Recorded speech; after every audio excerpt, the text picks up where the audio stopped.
At the dawn of 1968, science fiction cinema was facing an identity crisis.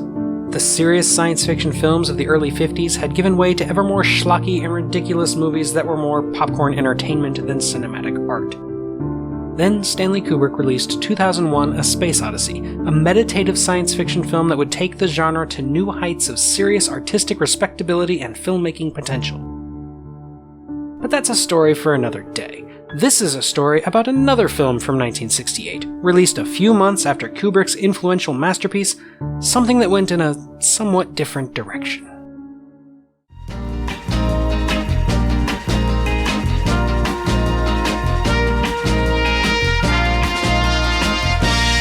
It's a wonder, Wonder Woman. You're so wild and wonderful.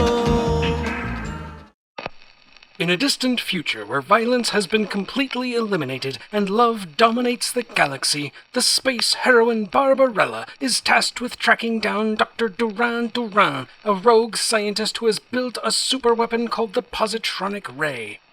In search of Duran, Barbarella crash lands on the 16th planet of the Tau Ceti system, where she discovers a labyrinth where people are subjugated by the evil Black Queen.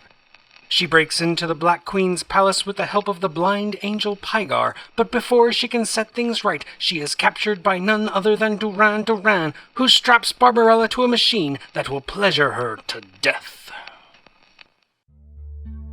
Before we get started, and in the interests of love, please hit that like button. And if you really do like what you see, make sure to subscribe for more content. The labyrinth of YouTube obscurity is a depressing place, and I could really use your help to break free. Thank you in advance. With that out of the way, let's get back to the subject at hand. In the early 1960s, French comic book writer Jean-Claude Forest wanted to make something that celebrated the growing sexual liberation of women. He crafted a comic strip that would earn him international attention, a raunchy sci-fi epic about a lone woman traveling the stars, fighting evil, helping the downtrodden, and having sex with pretty much everything that moves. He modeled his female protagonist, Barbarella, on actress Brigitte Bardot. Barbarella garnered both praise and condemnation, though modern readers might be surprised by how tame it actually is. Sure, there's plenty of adult content, but it's far more tasteful than you probably think.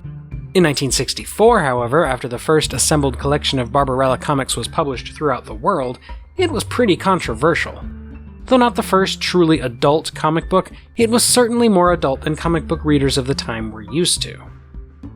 Film producer Dino De Laurentiis saw its potential, however, purchased the movie rights, and worked out distribution deals before starting pre-production on a film adaptation. He also began work on salvaging another comic book adaptation, Mario Bava's Danger Diabolique, with hopes that it would make enough money to help fund Barbarella. To direct Barbarella, De Laurentiis hired the French director Roger Vadim, who'd made a name for himself with 1956's And God Created Women, starring his first wife and Barbarella's comic inspiration Brigitte Bardot, and the 1959 adaptation of Dangerous Liaisons, starring his second wife Annette Streuberg.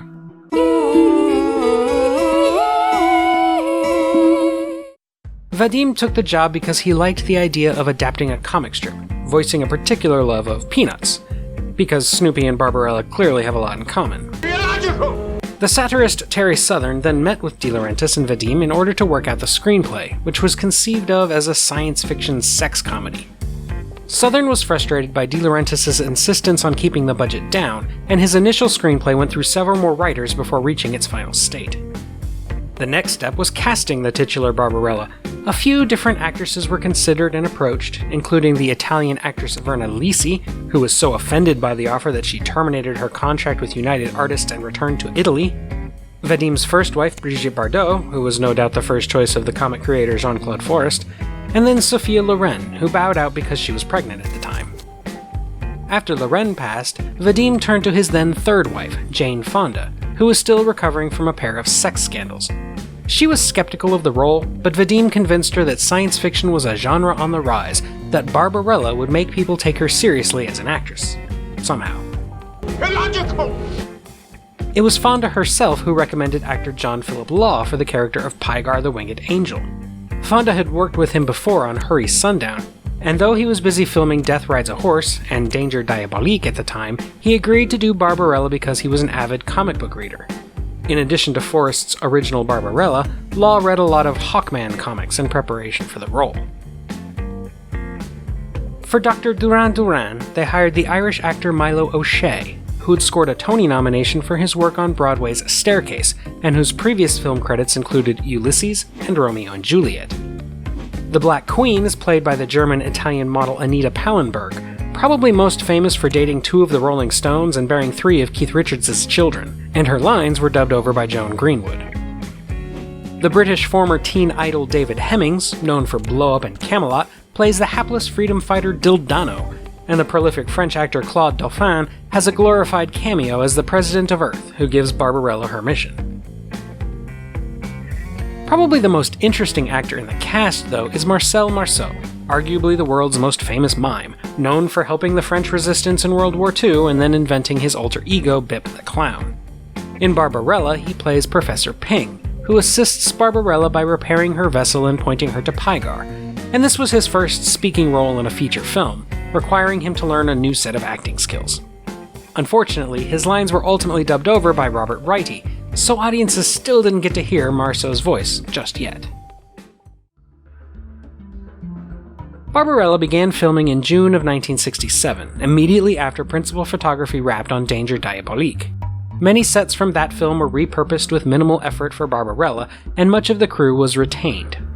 By most reports, the shoot was a difficult and unpleasant one. Vadim, the director, was frequently drunk on set, according to Fonda, and he was fond of keeping information from the cast. For example, when the infamous pleasure machine explodes, Vadim didn't tell Fonda or O'Shea how dramatic the explosion would be, and the 2 actors were unprepared for the intense fire and smoke that resulted. Jane Fonda was also battling bulimia at the time, and she quickly soured on the character she was playing, annoyed by her shameless sexual exploitation and naivete. She also suffered multiple injuries on set, including having her stomach partially skinned by a transport tube, and having her body covered with enormous amounts of bird droppings that resulted in a fever and hospitalization. The music was produced by Bob Crewe and Charles Fox. They went for a fun and futuristic lounge music vibe that is at times absurdly out of place with the action. It's an acquired taste to be sure, but a lot of the film's charm comes from the wacky musical cues, and it's hard to imagine Barbarella with a more traditional sound. Barbarella opened in October of 1968 and had a mediocre run everywhere but the United Kingdom, where it was a box office sensation. Actual figures are hard to come by, with the only estimate I can find being a North American box office of around $5.5 million, but when you figure in the probable international numbers from the UK, France, and Italy, where it also received wide releases, Barbarella likely earned a modest, though not enthusiastic, profit against its $9 million budget. Critics were pretty mixed, with a lot of praise thrown at the design, cinematography, and overall aesthetic of the film, but with critics being less than impressed with the humor, acting, and plot. Some gave the film credit for trying to take science fiction in a more feminine direction, while others condemned it for being rude and exploitative at its core. More modern reviews are surprisingly true to these initial assessments, and despite the film's lasting legacy as a cult classic, it hasn't earned much in the way of critical goodwill in the decades since its release. There were plans in place to make a sequel called Barbarella Goes Down that involved the titular heroine having an undersea adventure, but despite contacting Terry Southern to pen a preliminary outline, De Laurentiis abandoned the project by early 1969, probably because Barbarella didn't make enough of a profit to justify moving forward on a more difficult-to-film follow-up. Vadim continued to lobby for a sequel for many years, though, even trying to recruit the likes of Sherilyn Fenn and Drew Barrymore to take over the role. The original film did get a theatrical re-release in 1977, with the nudity cut out, probably as a way to take advantage of the recent release of Star Wars. With a new PG rating, its title was changed to Barbarella Queen of the Galaxy, which is also the title of its modern home video releases, which, rest assured, still have the nakedness. In subsequent years, a few remakes have been attempted, but they all inevitably fell into development hell. Probably the one that came closest to reality was to be directed by Robert Rodriguez, director of El Mariachi and Sin City, and it had Rose McGowan signed on to play the lead. De Laurentiis was producing, and Universal initially agreed to distribute it, but after the budget ballooned during pre-production, the plug was eventually pulled somewhere around 2010. A TV pilot was then announced in 2012 to be directed by indie auteur Nicholas Winding Refn, but he eventually passed on the project in order to complete The Neon Demon, later admitting that he felt some things were, quote, better left untouched, unquote. There was also a 2004 Barbarella musical written by the Eurythmics' David A. Stewart, as well as a comic book revival in 2017. However, its greatest influences are far more indirect. For example, it served as a visual template for other films like The Fifth Element.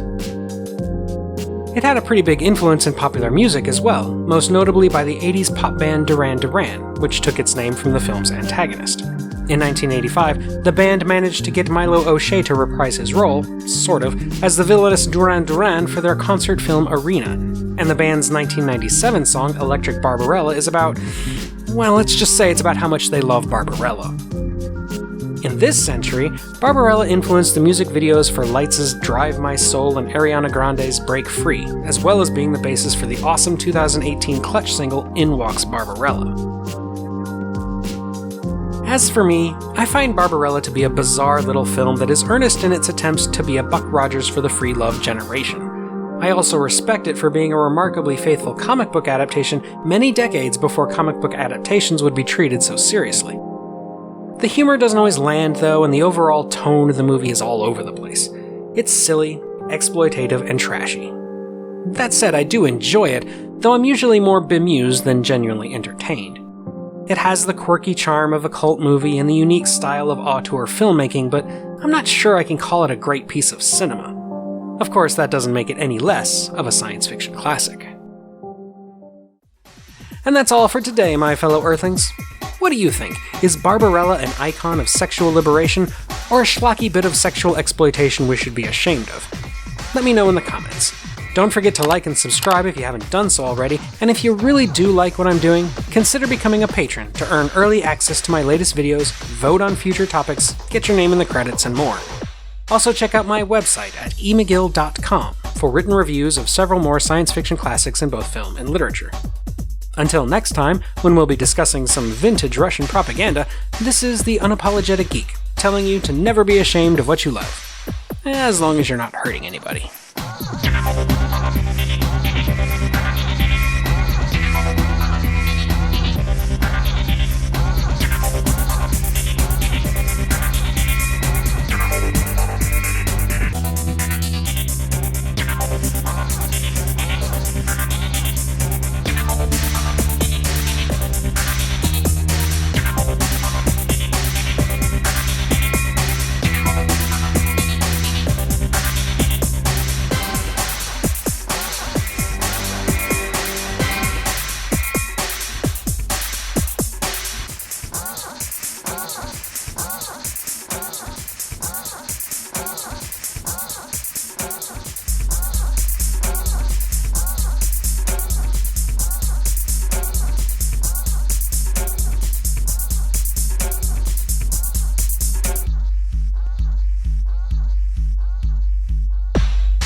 Are you typical of Earth women?